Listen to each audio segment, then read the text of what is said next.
करीब 55 साल की एक महिला के सामने लगभग 12 साल की एक लड़की दिख जाती है और जैसे वो लड़की दिखाई देती है 55 साल की महिला उसके पैरों के पास जाती है, पैर छूते हुए उससे आशीर्वाद लेते हुए कहती है कि देवी मुझे आशीर्वाद दे दो। वो लड़की समझ नहीं पा रही थी कि आखिरकार ये 55 साल की महिला मेरे पैरों में क्यों गिरी हुई है। तभी उस लड़की ने अपनी माँ की तरफ देखा और माँ ने जैसे ही इशारा किया, फिर उस लड़की ने भी अपने हाथ वैसे ही कर दिए। वो महिला खड़ी होती है, खड़ी होने के बाद उस लड़की की माँ से बोलती है, देखो तुम्हारे घर में एक देवी का जन्म हुआ है। तुम्हें बिल्कुल भी अंदाजा नहीं होगा, इसके अंदर दिव्य शक्तियां हैं। ये जहां भी रहेगी, जहां जाएगी, उसी का भला कर देगी। जैसे उस लड़की ने ये बात सुनी, वो लड़की मुस्कुराते हुए अपनी माँ के साथ चली जाती है। लेकिन जब जब वो लड़की उस महिला के सामने पड़ती है, वो महिला उसके पैरों में गिरती है, उससे हमेशा की तरह आशीर्वाद लेती है, कहती है देवी मुझ पर कृपया बना रखना, कभी मुझे दिक्कत परेशानी मत होने देना। एक दिन उस महिला के पास ये खबर लगती है कि जिसे वो देवी मानती थी उसका किसी ने कत्ल कर दिया है, हत्या कर दी है, और हत्या वो भी बहुत ही ज्यादा भयानक रूप में की है। उसके शरीर का कोई ऐसा हिस्सा नहीं था जहां पर खून ना लगा हो। साथ ही उसके जो प्राइवेट पार्ट होता है, उस प्राइवेट पार्ट के अंदर बांस डाल दिया गया था। बांस के छोटे छोटे टुकड़े जब उसके प्राइवेट पार्ट से निकलते हैं तो ये खबर पूरे गांव में फैल जाती है। यही खबर पूरे थाना क्षेत्र में, फिर पूरे जिले लेवल पर, इसके बाद प्रदेश भर में यह खबर फैलती है। तो लोगों को बेइंतहा गुस्सा आना शुरू हो जाता है। लोग सड़कों पर उतर आते हैं। गांव हो या शहर हो, प्रदेश में हर जगह लोगों में इस बात को लेकर बहुत ज्यादा उबाल फैल जाता है। लोगों में बहुत ज्यादा गुस्सा आ जाता है। बाजार बंद हो जाते हैं, लोग सड़कों पर उतर के कैंडल मार्च निकालते हैं और हत्यारों को जल्द से जल्द पकड़कर फांसी के फंदे पर लटकाने की मांग कर बैठते हैं। इसी बीच में एक लड़का होता है, नंगी तलवार लेकर सड़क पर उतर जाता है और कहता है कि चाहे मुझे फांसी के फंदे पर क्यों ना चला दिया जाए, मैं कातिलों के टुकड़े टुकड़े कर दूंगा। जब इस तरह की बात थी, सोशल मीडिया पर यह बयान उसका बहुत ज्यादा तेजी के साथ वायरल हो जाता है। मामला फिर हाई कोर्ट खुद ही संज्ञान ले लेता है।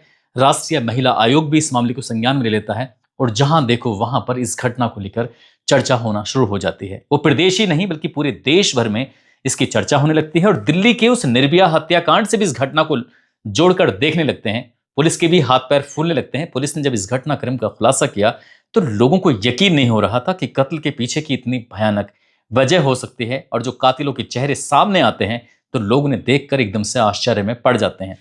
आदाब, नमस्कार, सत श्री अकाल। मैं उस्मान सैफी। 25 मार्च 2026 की सुबह लगभग 8:30 बजे के आसपास का वक्त हो रहा था।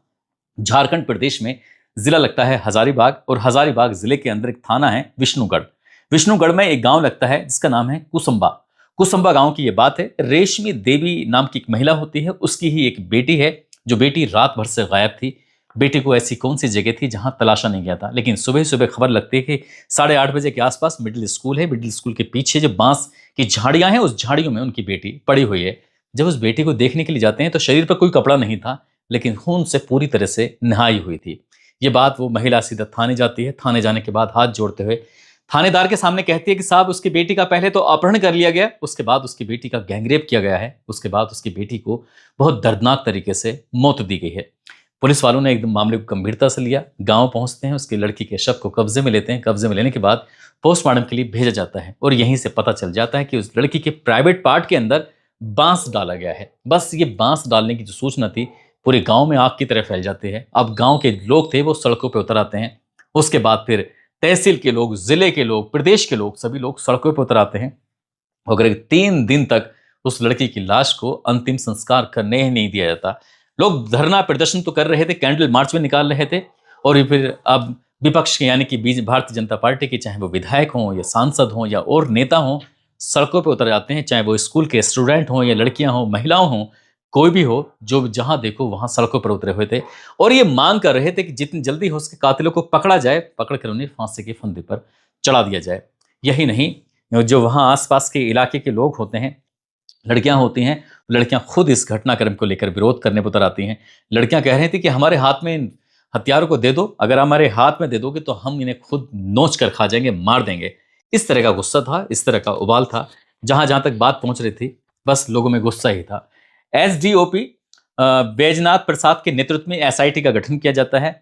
डीआईजी, एसपी, डीसी, ये तमाम आला अधिकारी मौके पर पहुंच जाते हैं और हंगामा करने वालों को, प्रदर्शन करने वालों को रोकते हैं, समझाते हैं, कहते हैं कि हम इस घटनाक्रम का जितनी जल्दी हो सकेगा खुलासा कर देंगे, लेकिन आप शांति बनाए रखिए। लेकिन लोगों में इस कदर उबाल था कि 12 घंटे लगातार पूरा मार्केट बंद कर दिया जाता है। एक भी दुकान नहीं खुलने दी जाती है। कहा जाता है कि कातिल को पकड़ लो और बहुत ज़्यादा जब हंगामा होता है तो आखिरकार पुलिस के भी हाथ पैर फूलने लगते हैं।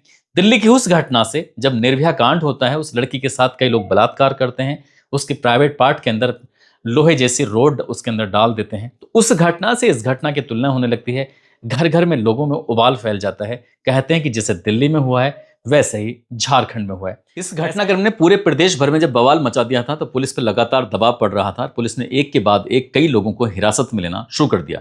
जितने लोगों को हिरासत में लिया जाता है, जिन जिन लोगों पर शक था, जब उनसे पूछताछ की जा रही थी तो पुलिस को इस मामले में कोई सफलता मिली ही नहीं रही थी। और जैसे जैसे वक्त आगे बढ़ रहा है वैसे वैसे पुलिस पर भी दबाव पड़ रहा था।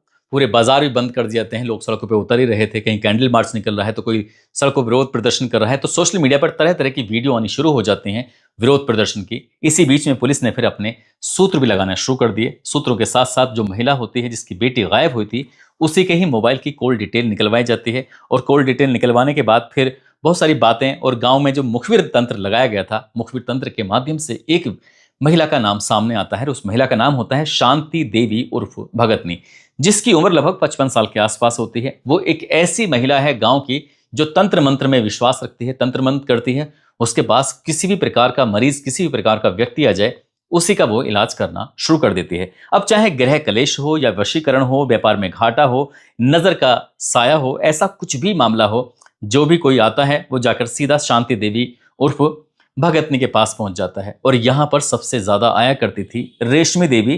पहले तो अपनी भूमि विवाद को लेकर आया करती थी, बाद में वो आती है तो अपनी बेटे को लेकर कि उसका बेटा मानसिक रूप से अक्षम है, शारीरिक रूप से भी अक्षम है, यानी कि वो मानसिक रूप से भी दिक्कत में है और शारीरिक रूप से भी उसका ठीक से विकास नहीं हो पा रहा है। रेशमी देवी अपने बेटे को ठीक कराना चाहती है। एक दिन अपने बेटे को लेकर जब शांति देवी के पास पहुंच जाती है, वहां जाने के बाद गांव के कुछ और भी लोग थे जिन्होंने ये दृश्य अपनी आंखों से देखा था। इसी बीच में लगभग 12 या 13 साल के आसपास की जो उसकी छोटी वाली बेटी होती है, बेटी जैसे सामने पड़ती है तो वो अपना अनुष्ठान करते हुए उठ जाती है। उठने के बाद तुरंत ही अपनी उसकी बेटी के पास जाती है और बेटी के पैर छूते हुए आशीर्वाद लेती है। कहती है ये तो साक्षात देवी है, किसकी बेटी है ये? वो लड़की खुद एकदम से डर जाती है, सोचती है कि इस तरह की कैसी बातें कर रही है। उस लड़की ने अपनी माँ की तरफ देखा और जैसे ही माँ ने इशारा किया तो उस लड़की ने भी आशीर्वाद दे दिया। वो महिला जो थी, तांत्रिक जो थी, वो उससे आशीर्वाद लेना ही चाहती थी।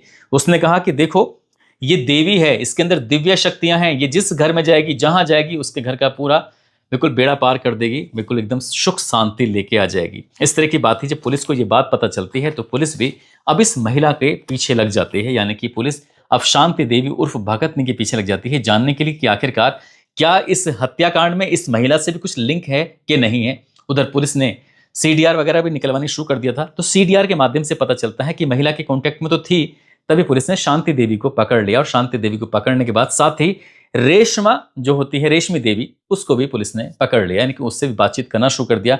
और इनकी बातचीत के आधार पर एक और नाम सामने आता है जिसका नाम होता है भीमराम। भीमराम को भी पुलिस ने अपनी हिरासत में ले लिया। और जब पुलिस ने इस मामले की जांच पड़ताल करना शुरू किया है, तीनों से बारी बारी से जब बातचीत की है तो चौंकाने वाली बात सामने आ जाती है। और चौंकाने वाली बात सामने कुछ ऐसे आती है कि शांति देवी जो तांत्रिक महिला होती है, उसने वक्त दिया था, समय दिया था। उसने कहा कि एक काम करना, जब तुम अपने बेटे को ठीक ही कराना चाहती हो, उसके इलाज कराना चाहती हो, मानसिक रूप से ठीक हो जाएगा, शारीरिक रूप से भी बिल्कुल पूरी तरह से स्वस्थ हो जाएगा, तुम्हारा बेटा सुंदर भी हो जाएगा, इस तरह की बात है। लेकिन तुम्हें काम करना पड़ेगा, इस बार जो राम नवमी आएगी, अष्टमी का जो पर्व होगा, अष्टमी के दिन रात 9 बजे मेरे घर पे पहुंच जाना। पूरा गांव उस दिन मंगला जुलूस में होगा, तुम अपनी बेटी को लेकर ही आना और साथ ही एक ताकतवर आदमी को लेकर आना। हमें एक ताकतवर आदमी की भी जरूरत पड़ेगी क्योंकि महिलाएं उसमें कुछ काम नहीं कर सकती हैं। जैसे ही रेशमी देवी को यह बात पता चलती है तो रेशमी देवी अपने साथ अपनी बेटी को लेकर, जबकि अपने बेटे और बड़ी वाली जो बेटी होती है उसे जो मंगला जुलूस होता है वहीं छोड़ी आती है और साथ में वो आ जाती है और लेके आती है अपने प्रेमी को, जिसका नाम होता है भीमराम। ऐसा बताते हैं गांव के लोग कि लगभग 10 साल से इस महिला के वो कांटेक्ट में था, संपर्क में था, उन दोनों के प्रेम संबंध थे। क्योंकि जो इस महिला का पति है वो बंबई में रहता है, वही नौकरी वगैरह मजदूरी जो भी करता है, लेकिन गांव में जो उसका प्रेमी है भीमराम, उसके हमेशा वो साथ रहता है, उसकी मदद करता है, जैसी भी मदद चाहती है, जैसा भी वो उससे कराना चाहती है। ऐसे ही रात 9 बजते हैं, 9 जैसे ही बजते हैं तो रेशमा देवी सीधा अपनी बेटी और उस प्रेमी के साथ वहां पर मौके पर पहुंच जाती है। और उसके बाद फिर वहां पर पूरी तरह से अनुष्ठान कर दिया जाता है, पूरी तैयारी कर दी जाती है। घर में एक मंदिर होता है, मंदिर में पूजा पाठ का पूरा इंतजाम कर दिया जाता है। उसी बीच में कहा जाता है कि जो दक्षिणा है वो दीजिए। दक्षिणा वो 20 रुपए ही दे पाती है, जबकि बात तय हुई थी 251 रुपए की। जब से 251 रुपये मांगे जाते हैं, उसने कहा बस मेरे पास तो 20 रुपये ही हैं, इससे जो कुछ काम करना है कर दीजिए। लेकिन इस बात पर तांत्रिक महिला जो शांति देवी उर्फ भगतनी होती है, उसे बड़ा गुस्सा भी आता है। उसने कहा कि जितना काम कहा तुमने भी उसमें अधूरा काम किया है। इसके बाद उस जो बच्ची होती है उसको काजल लगाया जाता है, काजल लगाने के बाद उसको सिंदूर लगाया जाता है, सिंदूर लगाने के बाद उसको इलायची दाना दिया जाता है खाने के लिए। वो बच्ची उसे खा लेती है, पूजा पाठ शुरू हो जाता है, तंत्र मंत्र शुरू हो जाते हैं और ये आराम से बैठे हुए होते हैं। इसी बीच में उस लड़की को एक जगह लेटा दिया जाता है। उससे कहा जाता है कि बेटा तुम अपनी आंखें बंद कर लो, जब तक हम तुमसे ना कहें अपनी आंखों को बिल्कुल भी मत खोलना। अब जो ताकतवर आदमी था, यानी कि एक पुरुष को बुलवाया गया था, अब उसकी ड्यूटी शुरू हो जाती है। उससे कहा जाता है कि तुम इसका गला पकड़ो और दबाना शुरू कर दो। जैसी दबाने वाली बात आती है, वो लड़की इससे पहले की चीखती चिल्लाती, तो उसके चीखने चिल्लाने को भी शांत कर दिया जाता है। जो माँ होती है, सगी माँ, उसके पैरों को पकड़ लेती है। सगी माँ ने पैरों को पकड़ा, जो उसका प्रेमी होता है उसने गला दबाना शुरू कर दिया। और इसी बीच में शांति देवी उर्फ भगतनी होती है, वो एक के बाद एक मंत्रों का उच्चारण कर रही थी। और जैसे ही मंत्रों का उच्चारण हो रहा था, वो लड़की तड़प रही थी, अपनी जिंदगी को बचाने के लिए जद्दोजहद कर रही थी। लेकिन दो ताकतवर आदमी उस 12-13 साल की लड़की के साथ जो कर रहे थे, वो वाकई अपने आप में उसके सामने उसकी कोई विसात नहीं होती है। और कुछ ही देर के बाद वो एकदम अपना दम तोड़ देती है। जैसे ही उस लड़की ने दम तोड़ा, दम तोड़ने के बाद फिर वो जो बिल्कुल पूरी तरह से शांत हो जाती है, उसका शरीर काम करना बंद कर देता है।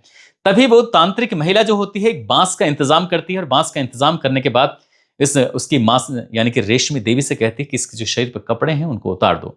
जो उसने कपड़े पहने हुए थे उन कपड़ों को उतार दिया जाता है और उसके प्राइवेट पार्ट के अंदर एक बांस डाल दिया जाता है। बांस को एक बार कई बार ऐसे ही डाला जा रहा था।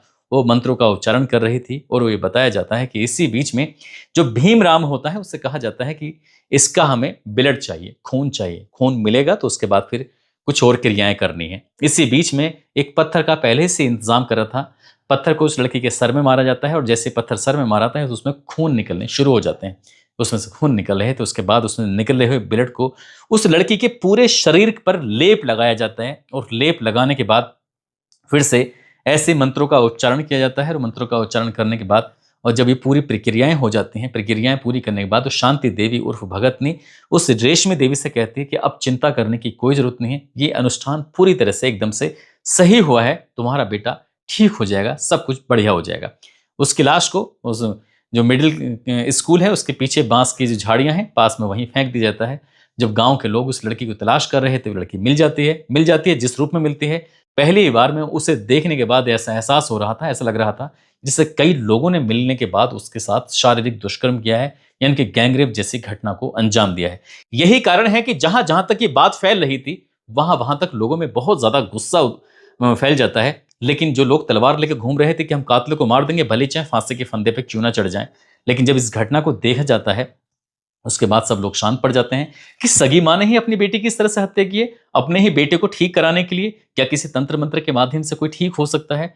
ये तो पॉसिबल नहीं था। लेकिन शांति देवी ने जिस तरह का रास्ता दिखाया था, रेशमी देवी को लगने लगता है कि वही सब कुछ है। लेकिन इस घटना के बाद उसके प्रेम संबंधों की कहानी भी सामने आ जाती है। और जिससे वो प्रेम संबंध कर रही थी, जिसके बहुत नजदीक थी, उसने अपनी भाभी का भी हत्या की थी, साथ ही किसी और की भी हत्या की थी। पहले से ही वो 2 मर्डर में था। और उसके बाद बात को लेकर पुलिस वालों ने इन तीनों यानी कि रेशमी देवी जो मां थी, 1 अप्रैल 2026 को उन्हें गिरफ्तार कर लिया, भीमराम को भी गिरफ्तार कर लिया, शांति देवी उर्फ भगतनी को भी गिरफ्तार कर लिया। और गिरफ्तार करने के बाद इस घटनाक्रम का खुलासा भी कर दिया। इस मामले की गूंज कुछ इस कदर फैल जाती है कि राष्ट्रीय महिला आयोग हो या राज्य महिला आयोग हो या फिर हाई कोर्ट हो, इन्होंने स्वतः ही संज्ञान लिया था और तमाम विरोध प्रदर्शन धरने हो रहे थे। और जब इस घटनाक्रम में खुलासा होता है तो जितना ये माहौल एकदम गर्म था उतना एकदम से ठंडा हो जाता है। लोग कहते हैं कि अच्छा, इस घटना के क्रम के पीछे की ये वजह है। तो लोगों ने बिना सोचे समझे पर जब हंगामा करना शुरू किया है तब कुछ और प्रतिक्रिया थी। अब जब घटनाक्रम का खुलासा होता है तो कुछ और प्रतिक्रिया हो जाती है। दोस्तों, इस पूरे घटनाक्रम को सुनाने का उद्देश्य किसी को परेशान करना नहीं है, किसी का दिल दुखाना नहीं है।